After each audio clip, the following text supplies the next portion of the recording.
Hello, my students. Now we will study today the first poem of your book, that is Character of Happy Life.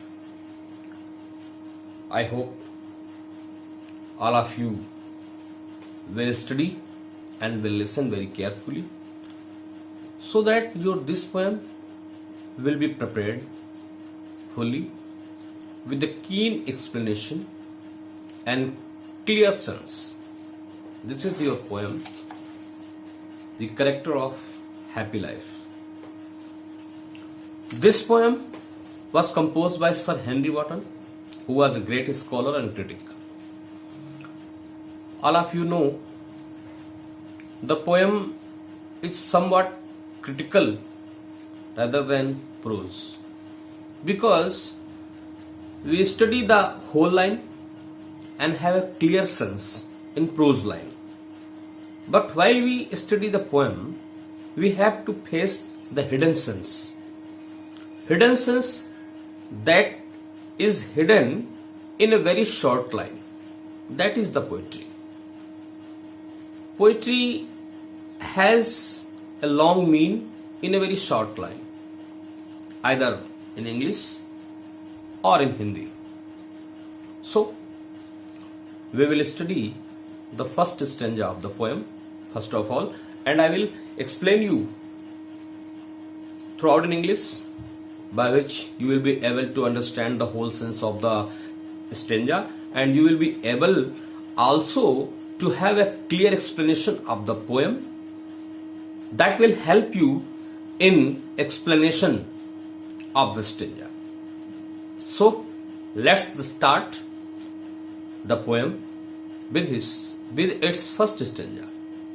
Now, how happy is he born or taught, that served not another's will, whose armour is his honest thought, and simple truth his utmost skill. Means this poem clears that some qualities of a happy character, in which we find some qualities of a person, of a character that is supposed very cheerful, very glad. So the poet says that a person is very happy. A person is supposed very happy since his birth or by his education, who does not follow another's will. It means he always does everything in his life according to his thinking, according to his wishes, according to his passions. He is not based for any work on others, that they will follow him, then he will do something. It has not been taken such sense. That's why a person is very happy, a person is very glad, a person is supposed to be very cheerful, who always follows the willings of his inner souls, whose armour is his honest thought. Whose armour? Means a person who has his bodyguard. By whom? By honest thought. His honest thought are his bodyguard. He has no need for any kind of protection, because his gentle thoughts are his best bodyguard, best protector. They give him best protection in this world, in this society. So he has no need for any kind of bodyguard. And simple truth, his utmost skill.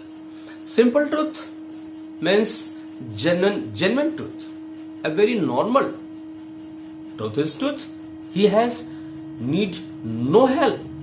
So simply when he speaks the truth, when he in his daily routine life he speaks the truth, is his utmost skill, and he has no need for any kind of other talent or skill, because his simple truth is known as his best skill, best quality.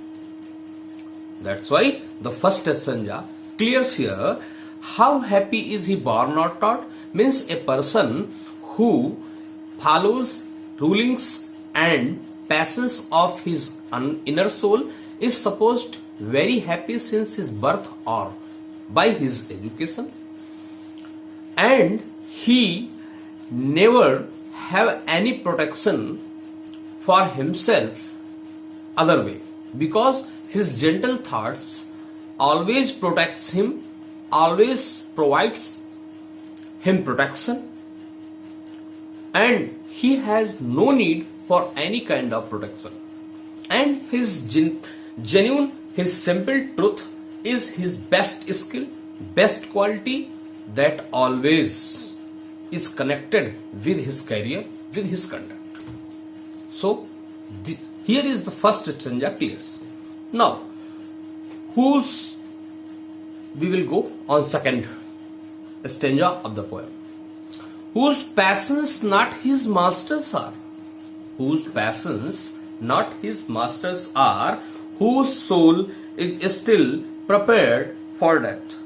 Means a person who is not slave of his master, a person who always have his passion, who always has his passion under his control. He doesn't follow his passions, passions follow him. His wishes are in his control. He does not go to chase them. Suppose that you are sitting and just reading the book, and your mood came that we have to go to eat ice cream, and you just left your education, left your work and go to have ice cream.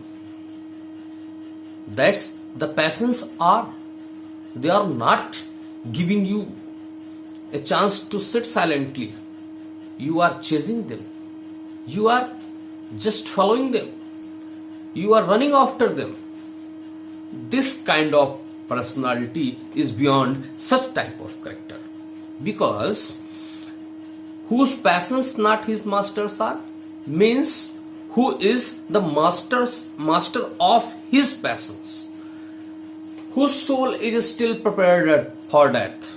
And a person of such character always keeps himself ready to face the fearful face of the death, because he knows very well that the death is a real truth of this universe, and it will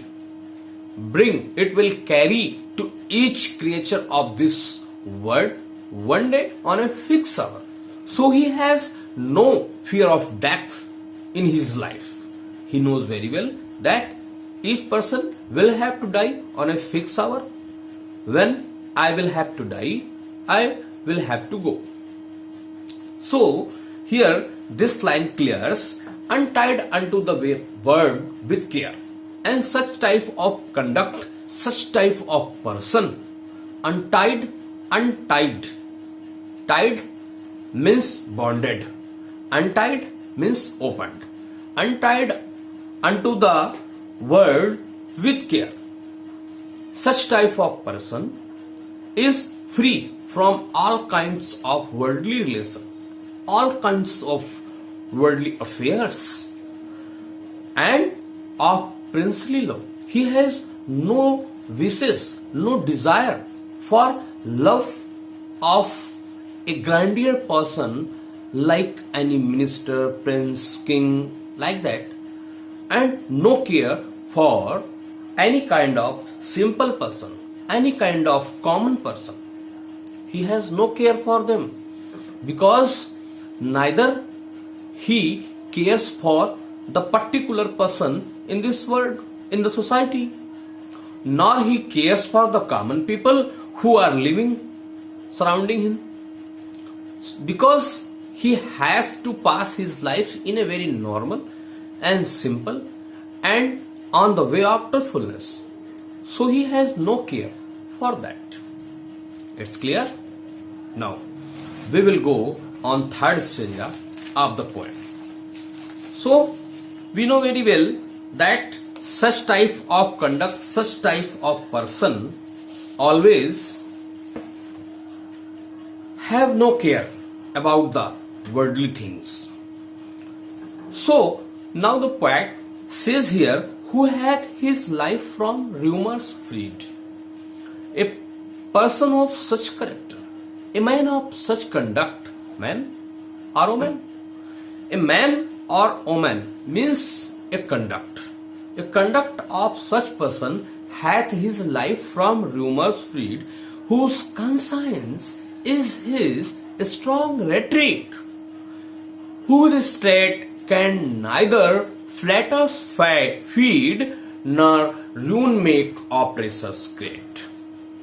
Means a person of such character who hath his life from rumors freed. A person of such character has his life free from rumors, free from affairs. He doesn't get himself into such type of bad rumors, bad affairs that mars the character, that disturb the character.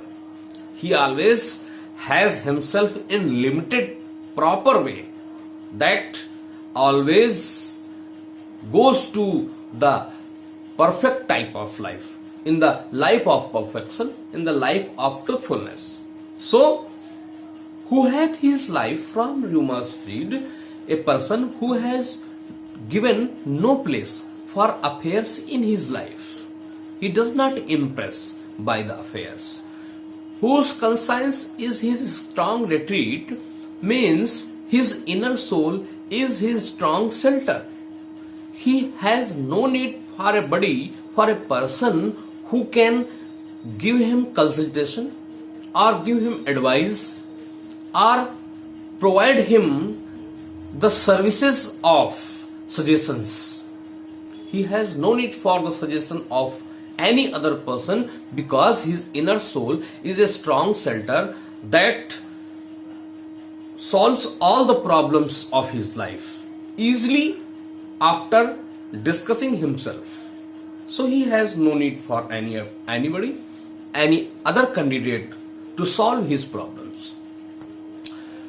Whose state can neither flightless feed means a man of such conduct, a man of such qualities cannot be impressed by the false praise. Nobody can use himself, can make use of his life, of his powers, of his capacities by making him false praise, because he does not impress by the false praise. So he goes on easily in his life. He does not impress himself by false praise, and no one can make use of his life, make use of his services. And nor ruin make oppressors great. No oppressor means no cruel person can disturb his life. No bad person, no cruel person can disturb his life by making ruins in his life, because he is out of the range of his bad deeds. So he goes continue in his deeds and work simply to accomplish the useful and needful deeds of his life. That's why the third stanza of the poem completes here. Now we will discuss on the fourth stanza. As we are discussing about the characterization of a happy life, so what are the next points to be happy in life? Now the poet says, who envies none, who envies none, whom chance doth raise, nor wise, who never understood how deepest bounds are given with praise, nor rules of state but rules of good. He says, who envies none, whom chance doth raise. A person that never felt how can we have jealousy from other characters. He has no jealousy, no jealous ideas by other character who are making more and more development in their lives. They are marching on the path of success. He does not have any kind of jealousy, envy by him. Neither he talks bad words about them, because he has no mean for that. He is working for himself. He is moving in his life. He is making his life. So he has no mean for these things in his life. Neither he have any jealousy for such type of conduct, nor he make bad words, wrong words for that characters who have built up their lives by working hard and who have developed a lot in their lives. He has no space in his life for this type of activities. And how deepest wounds are given with praise. How deepest wound who never understood. A person of such conduct can never feel such kind of feelings that can harm his character. Who never understood, who never felt in his life how deepest wounds are given with praise. He cannot be impressed by false praise. Once more, he cannot be made happy, cannot be made cheerful by making his false praise, by making his flattery. He cannot be impressed by buttering. You know, many people come to you, oh, you are very great, oh, you are so much intelligent, how much intelligent you are really, and just give me your book. Just, it's my work, it's my target, and it's my need, please fulfill it. When somebody just make a praise of you, when somebody flatters you, then you make please. He makes you so much please that you can't deny him, that I will not do so, I will not help you, I will not do that. Then it's the chance for him, and he make use of you to make his duty, make his deeds and fulfill his deeds. He is successful in his planning. So you have no such kind of quality for a happy character. That is the point Sir Henry Wotton is telling here, that how deepest wounds are given. Who never understood how deepest wounds are given with praise. He cannot be impressed by false praise in his life, nor rules of state but rules of good. A man of such conduct, a man of such character always follows the rules of goodness. The rules of truth follow. The rules of goodness, the rules of truthness, and the rules of morality. He always follow such kind of rules, such kind of morals in his life, that he does not need to follow the rules of a state. Because a person of such conduct, whether doesn't follow the rules of a state, but always follow the rules of goodness, the rules of morality, the rules of truthfulness, the rules of idleness. So he has no need for these kind of rules in his life, because he is on the path of idleness, on the path of truthfulness, on the path of goodness. That's clear? Here your fourth stanza clears. Now we will study for fifth stanza. In fifth stanza, poet says that a man of such conduct, a man of such character, who God doth late and early pray, more of his grace than gifts to lend. who entertains the harmless day with a well-chosen book of friend. Means, a man of such conduct always prays to God for his kindness, for his mercy, for his over sympathy, for his boon of kindness, boon of grace, boon of morality.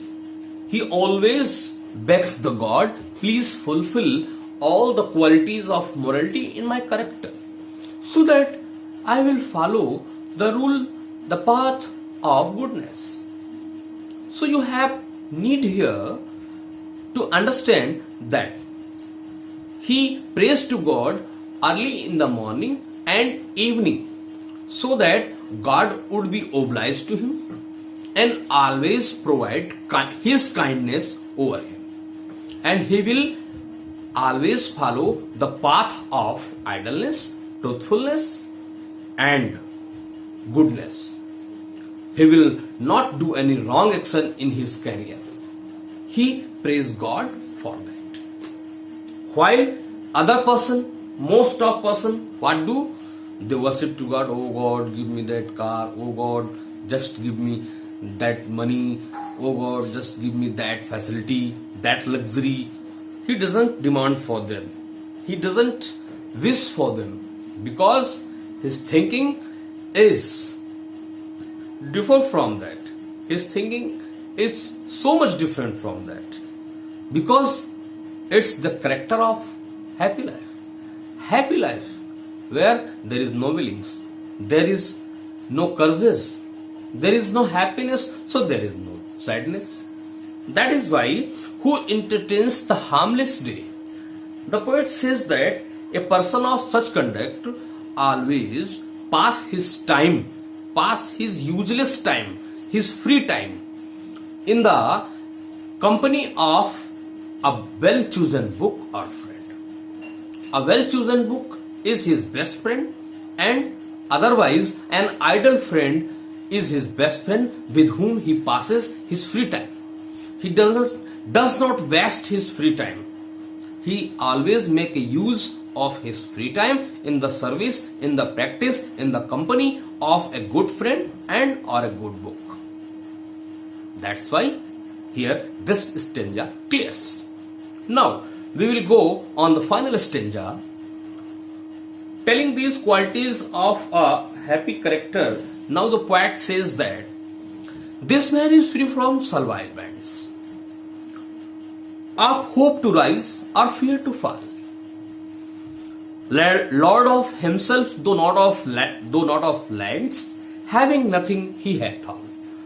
Means this man is free from servile bands. This man realizes himself from all kind of worldly relations, worldly bonds.